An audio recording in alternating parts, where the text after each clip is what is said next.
Et bonjour à tous, c'est Vincent, on se retrouve à nouveau pour une petite vidéo. Et aujourd'hui, vidéo un peu... qui va commencer d'une façon un peu spéciale, donc pour cet épisode 31. En fait, en sauvegardant pour la fin de l'épisode 30, je me suis rendu compte qu'ici on avait laissé un trou. Et c'est dommage. Du coup, je vais détruire une maison. Chose que je ne fais quasiment jamais puisque c'est une totale perte de rentabilité. Mais en fait, on a la possibilité d'avoir une vraie maison ici. Deux maisons. Si on ne laisse pas ce trou à l'arrache au milieu. C'est la fiesta la plus totale dans le coin, quoi.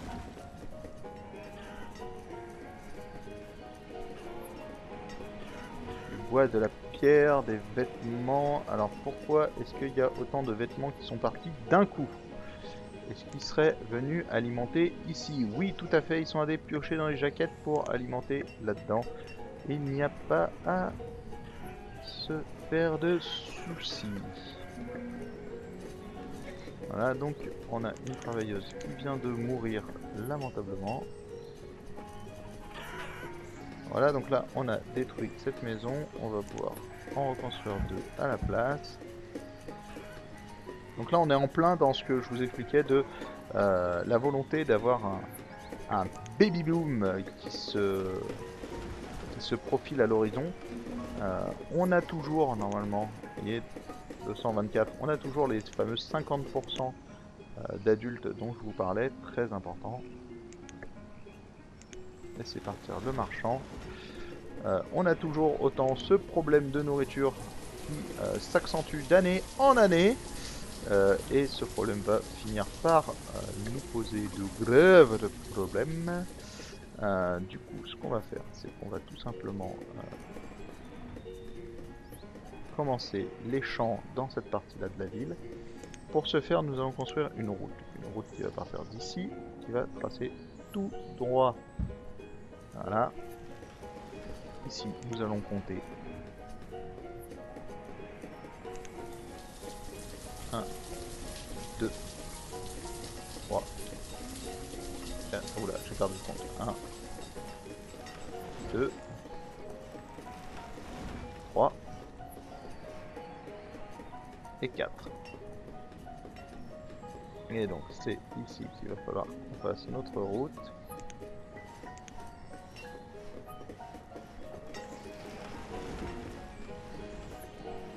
Et donc ce sera dans cet angle qu'on va commencer à faire nos maisons.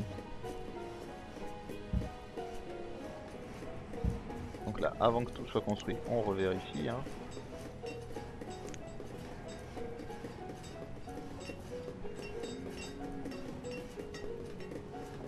Voilà, c'est bon, on a le bon compte. Donc en fait, ça nous fait des pavés de 8 maisons tout simplement, hein. C'est pour ça qu'il y a 4. C'est plutôt pas mal, ça permet des déplacements assez simples et pas trop longs parce que il faut savoir c'est que si vos habitants peuvent couper comme ça quand il n'y a rien, forcément s'il y a des maisons ils peuvent pas couper, donc il vous faut un peu de quadrillage, on va dire. Donc on va continuer sur du 12 par 15.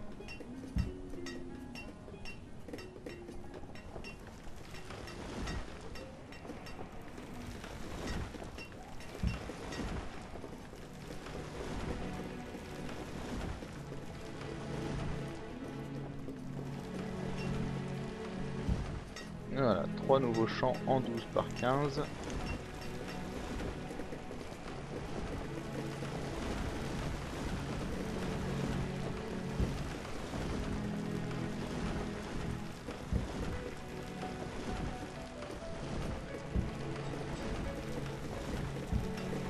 Et voilà. Donc, on va réduire les nombres directement. Donc ici, ça devrait pas tarder à être prêt. On va réduire aussi. Voilà, donc ici, qu'est-ce qu'on va faire? On va faire... Alors déjà, en fait, on va faire un truc simple. C'est-à-dire qu'on va détruire ici. On va faire un verger. Voilà, parce qu'il n'y a pas de raison d'avoir que des champs. On l'avait dit, hein, il nous manque... on a pas mal de petits vergers. On n'a pas de rab. Alors non, alors ce qu'on va faire, c'est qu'on va faire.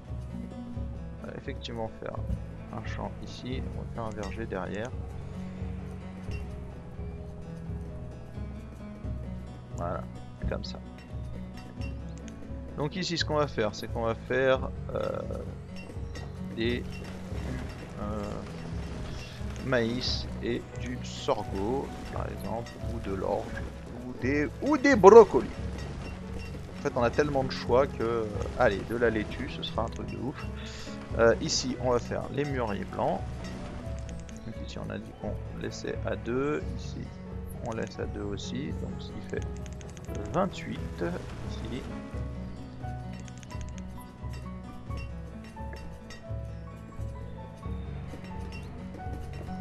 93 enfants, c'est la fiesta la plus totale. Vous voyez, on a enfin. Donc quand on lâche, et je vous parlais dans les premiers épisodes du let's play de ce fameux principe de régulation de la population via les naissances. On voit que dès qu'on lâche un maximum de, de maisons, ça a tendance à exploser littéralement. Hein. Et là, là, on le voit chaque année. Sur les 5 dernières années, on a une perte de près de 15 000 unités de nourriture. Ce qui correspond hein, d'ailleurs, grosso modo, à ce qu'on avait, puisqu'on était vers les 69 000. Donc c'est ça, hein. C'est énorme. Et ici, on va faire, donc ici on a fait des murs blanches, et ici on va faire les noix de pécan. Voilà. Techniquement, je pourrais faire un autre champ ici, donc ce sera un champ un peu spécial, je pense. Tout simplement parce que... Ah bah non, on peut faire un 12 par 15 d'ailleurs. Je vous avoue que je me tâte. Je pourrais même faire exceptionnellement un champ de 25 par 15. Ce serait juste magique, en fait, en soi. Ça fera un énorme champ. Voilà. En fait, il y a deux choix. Soit on fait une autre... Bah, je pense qu'on fera une autre session de maison, en fait, ici. Du coup, je vais pas construire tout de suite et on fera un autre champ ici, tout simplement. Juste avant, les potentielles mines sont dans le coin. Il me semble qu'on avait regardé, on peut construire une mine ici, en fait, dans le bout du bout. Voilà, donc là on a nos gens qui commencent à travailler. Maïs, noix de pécan, mûr. Je vous rappelle qu'ici, là, en fait, c'est un... Donc ici, on aura des champs. Par contre, je vous rappelle que... Voilà, donc forcément... Je vous rappelle qu'ici, ce sera des maisons. Tout là. Donc on a encore un potentiel de remplissage de maisons qui est énorme. C'est l'avantage de ces petites maisons de ville, en fait, qui proposent un bon ratio.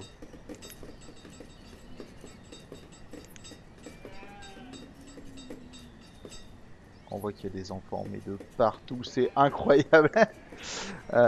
C'est incroyable le nombre de naissances qu'il y a eu dernièrement. Voilà, voilà, donc on voit la différence en fait entre des quartiers faits plus tard dans la partie et les quartiers du début où on met un peu des maisons là où on peut, histoire d'assurer un pathfinding pas trop dégueulasse, mais qui au final finit toujours par être plus ou moins dégueulasse de toute façon.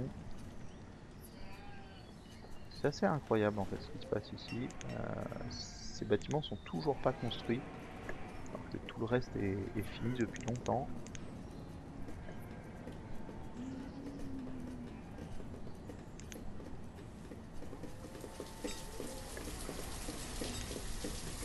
Là, ici c'est un peu problématique, voilà c'est ce que j'allais dire, il doit manquer quelqu'un là-bas dedans si on n'arrive pas à produire suffisamment de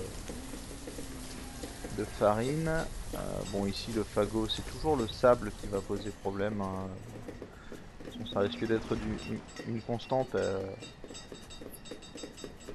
fil du temps, c'est pas très grave.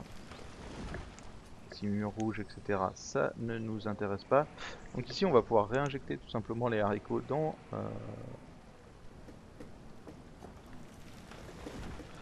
notre économie, donc les 4000 et quelques haricots, pour faire remonter les stocks de nourriture. On voit que sur l'année dernière, alors Sur l'année dernière, on est un peu moins à la ramasse qu'avant, mais on reste à la ramasse.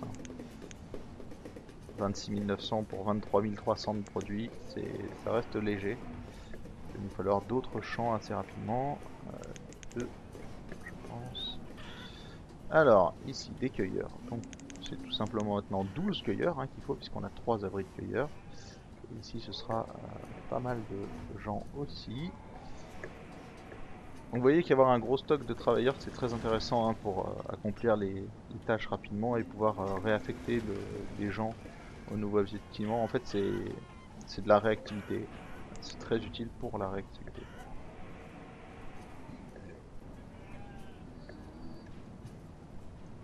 Des champignons, des myrtilles, des racines. Ça y est, c'est lancé. On a notre petit bonhomme. Donc là, 9. Alors là, c'est un peu potentiellement problématique parce que on a une surproduction à ce niveau-là, donc je pense qu'on peut rester à 6, mais il va falloir baisser en fait tous les éléments. Alors pourquoi je construis toujours une hutte de forestier à chaque fois que je construis un, un abri de cueilleur? C'est tout simplement pour éviter le fait, alors là si on regarde le pathfinding, je pense que ça va être juste mémorable. Voilà, le pathfinding de ces deux bâtiments sont juste déplorables. Donc on aura des bâtiments ici pour aller chercher un pathfinding un peu plus euh, intéressant, mais pas tout de suite. Pas tout de suite pour l'instant. Il y a tellement de maisons que c'est déjà voilà, l'évolution de la population est déjà totalement en roue libre, ce qui peut nous poser, ce qui nous pose en fait déjà des problèmes au niveau production de nourriture. Vous voyez que là ça va commencer à s'équilibrer, mais je vous ai dit qu'il fallait une surproduction. Techniquement, pour assurer en fait un ratio, on va dire de tel qu'on va le faire, c'est-à-dire à se baser essentiellement sur des récoltes, donc qui n'arrivent qu'une fois par an, j'estime qu'il faut une surproduction d'environ 10 à 15% de nourriture pour assurer tout simplement le fait que votre réserve de nourriture soit suffisamment large pour, on va dire, faire d'effet de tampon sur cette fameuse problématique des récoltes. Donc on va regarder ce que nous propose le monsieur. Donc de la nourriture et de la nourriture. Ça ne nous intéresse pas plus que ça pour l'instant.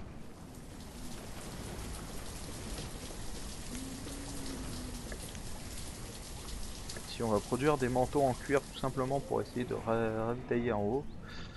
Normalement du cuir on en a plutôt pas mal.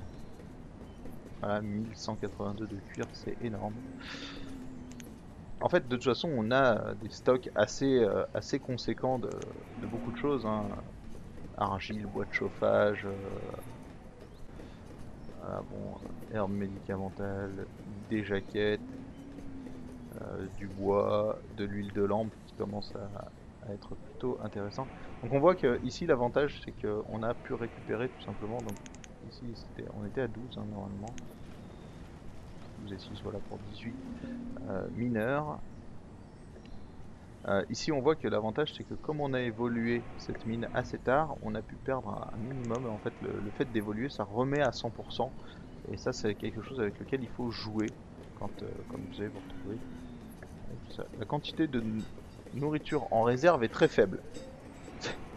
Quand je vous disais que des fois ça n'a aucun sens, cette histoire c'est un truc de fou. Parce que là il me dit que la réserve de nourriture est très faible. Il faudrait quand même 2 ans sans récolte pour épuiser totalement cette réserve de nourriture. C'est juste ridicule. Mais voilà. Malheureusement, c'est un état. C'est quelque chose sur lequel on a très peu de la main. Donc du coup, je ne m'en formalise pas plus que ça. Donc là, je peux construire la route comme ça.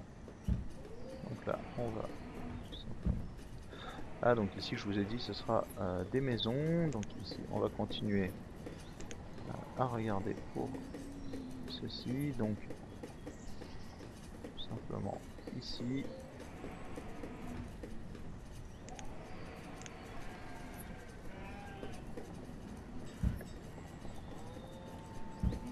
Ok, la route devrait passer ici normalement. Voilà, c'est tout à fait ça. Et donc ici on va pouvoir faire un pâturage. Donc là très clairement, hein, je vais créer un surplus de nourriture massif pour venir accueillir. Alors, on peut faire 12 par 16 histoire que ce soit quelque chose d'assez propre.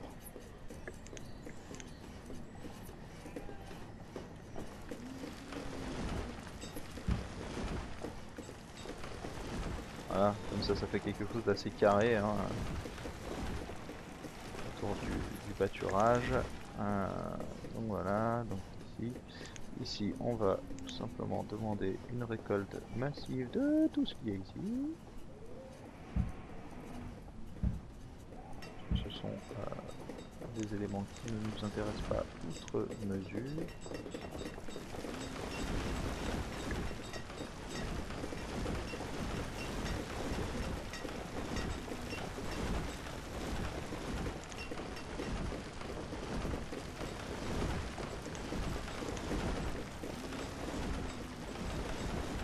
Voilà, parce que sinon ça nous empêche de faire des routes. Ce truc de fou. Voilà, donc on est à la fin de l'hiver 80, enfin début de l'hiver 93. Bon là on est pas mal, hein, 27 000 et etc. Là on voit qu'on est à 24 000 au début de l'hiver, donc avec le lissage tout le long de l'année, ça devrait arriver à quelque chose de potable. Ici, ce qu'on va faire, c'est qu'on va récupérer des poulets, tout simplement. Alors, c'est ici, c'est divisé. Ici, on va venir alimenter les poulets. Donc, on voit que ici, ça rapporte quand même donc 342 et 90, donc à peu près 450 pour une seule personne. C'est pas c'est pas si mauvais que ça, hein, même loin de là. Euh,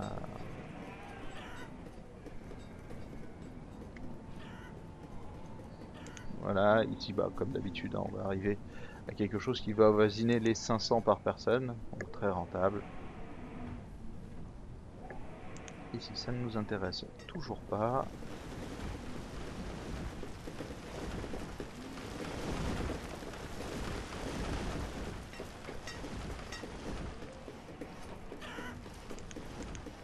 Voilà, donc je vais continuer ici, hop, comme ça. Ici, on va tout simplement faire une route qui part dans ce sens-là. Voilà, le but étant de venir rejoindre plus tard une route avec un pont, un truc comme ça qui va venir tout simplement se greffer pour permettre d'avoir un passage rapide entre ici et ici, en plus de ces deux ponts, là qui vont finir par être un peu saturés. On voit que déjà il y a du passage. Hein. Voilà, donc les poules, ça se répercute. Donc voilà. Donc je mets en pause maintenant, donc au cours du printemps 94, puisque on finit cet avant-dernier épisode de la semaine. Donc épisode plutôt riche en action, hein, puisqu'on on a dû donc on a commencé à construire donc ce qu'on pourrait appeler un layout, même si au final c'est pas aussi travaillé qu'un vrai layout. Euh, c'est quelque chose que je présenterai certainement un jour, un layout optimisé. Il faut savoir que souvent vous commencez par une petite on va dire une petite bourgade dans laquelle vous avez votre grange, quelques maisons, etc. pour assurer le début. Et ensuite, vous allez très rapidement faire un marché et un layout autour. Il faut savoir que des layouts pour la version originale, il y en existe pas mal. Il y en existe beaucoup moins pour Colonial Charter, qui est beaucoup plus complexe et qui est surtout joué par beaucoup moins de monde. Donc du coup, il n'y a pas eu autant de théorie crafting là-dessus. J'essaierai d'en faire un, certainement un jour. Euh, Toujours sur ce principe d'avoir une zone d'industrie et les maisons autour, puis de la production de nourriture au loin. Le problème, c'est que c'est assez compliqué à mettre en place de façon claire et nette via les potentiels. Voilà, il y a des rivières, il y a des choses comme ça. Donc c'est plus un ordre d'idée voilà, qu'un layout à suivre de façon précise en général. Ici, c'est ce qu'on a fait, hein. On voit que ici, ce sera des maisons. Ici, ça va être des maisons aussi. Certainement même jusqu'ici, il y a des chances. Et après, tout ici, ça va être des champs. Donc là, on a commencé à tracer en fait les routes pour venir caler les différents champs un peu partout. On voit qu'ici, on pourra faire une route aussi. Ici, ça va être de l'industrie. Par contre, tout ici, normalement, ça nous laisse quand même pas mal de place pour finir l'industrie. Ici, ça pourrait être de l'industrie aussi, si nécessaire. C'est pour ça qu'à l'heure actuelle, on n'a rien mis. Donc voilà, c'est prévoir un peu sa ville et là où on va mettre les éléments, c'est assez important et ça peut permettre de faire pas mal d'économies plus tard. Donc voilà. Donc comme d'habitude, je vous invite à partager la vidéo si elle vous a plu, à mettre un commentaire, à vous abonner, à mettre un pouce bleu pour soutenir la chaîne. Je vous invite aussi à venir me retrouver sur Twitch, sur Twitter et sur Pixelspray, dont les liens s'affichent juste en dessous de la vidéo. Euh, voilà, c'est des endroits dont Twitter vous sert à... Je me rends compte que j'ai jamais vraiment expliqué l'intérêt d'aller sur ces trois éléments. Twitter vous servira, en fait, je fais des annonces assez rares, mais en général c'est surtout pour annoncer soit des streams un peu particuliers, soit des nouveaux lancements d'émissions, ce genre de choses. Euh, Ça vous permet aussi d'avoir, c'est souvent sur Twitter que je mets les liens vers des vidéos qui ne sont pas forcément référencées sur ma chaîne, notamment tout ce qui va être rediffusion de stream. C'est des choses que je ne mets pas en public sur ma chaîne, mais que je mets en non référencé. Et il y a une playlist dans laquelle je mets toutes les rediffusions. Et si ça vous intéresse, passez par Twitter, c'est surtout par là-bas que je fais ces annonces-là. Twitch, donc c'est surtout pour quand je joue à des choses qui n'entrent pas trop dans le cadre de ma chaîne, parce que forcément je ne joue pas qu'à des jeux de gestion. euh, Souvent je vais les diffuser sur Twitch en plus de mes émissions donc sur Pixelspray, la web TV amateur dont vous m'entendez faire euh, le- l'éloge assez régulièrement. Passez nous voir là-bas, il y a toujours une très bonne ambiance. Donc voilà, c'était le petit mot de la fin, le petit mot un peu pub. Nous, quant à nous, on se retrouve dès demain pour l'épisode numéro 32 pour revivre les années 94, 95 et 96. Et jusque-là, passez une très bonne soirée. À demain. Ciao, ciao.